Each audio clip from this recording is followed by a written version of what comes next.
The Lord be with you.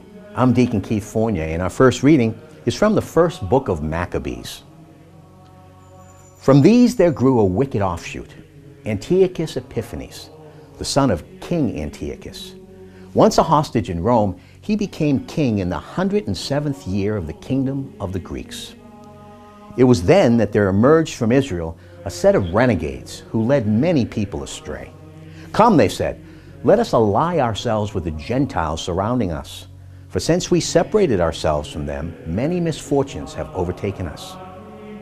Their proposal proved acceptable, and a number of the people eagerly approached the king, who authorized them to practice the Gentiles' observances.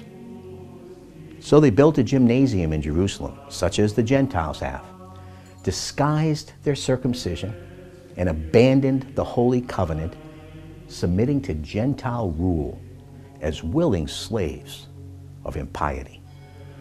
The king then issued a proclamation to his whole kingdom that all were to become a single people, each nation renouncing its particular customs. All the Gentiles conformed to the king's decree, and many Israelites chose to accept his religion, sacrificing to idols and profaning the Sabbath. On the 15th day of Chislev in the year 145, the king built the appalling abomination on top of the altar of burnt offering, and altars were built in the surrounding towns of Judah, and incense offered at the doors of houses and in the streets. Any books of the law that came to light were torn up and burned. Whenever anyone was discovered possessing a copy of the covenant or practicing the law, the king's decree sentenced him to death. Yet, there were many in Israel who stood firm and found the courage to refuse unclean food.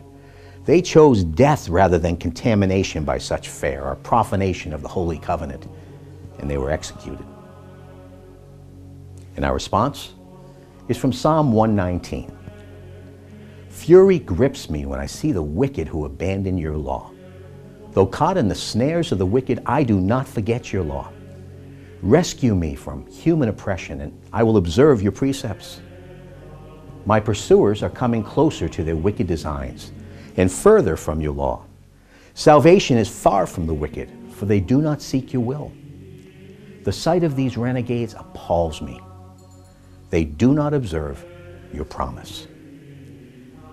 And a reading from the Holy Gospel according to St. Luke. Now it happened that as Jesus drew near to Jericho, there was a blind man sitting at the side of the road begging.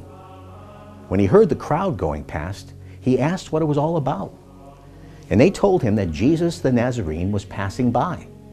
So he called out, "Jesus, Son of David, have pity on me."